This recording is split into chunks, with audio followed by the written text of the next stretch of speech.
Ang US dollars ngayon against Philippine peso, 59.23 peso. Ito na yung pinaka mataas sa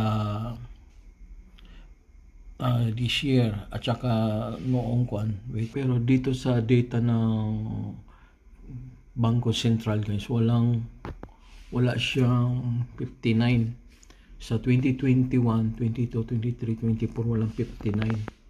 Average lang to, yung pinaka highest lang nila ilagay, pero merong 59 noong 2024 December, dalawang date mayroon siyang 59 sa December 2024.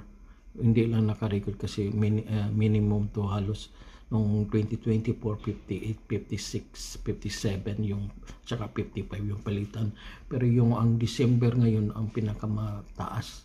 2025 pinakataas, umabot na 58, 57, 56, 55, tapos 59 sa December, wala pa silang data.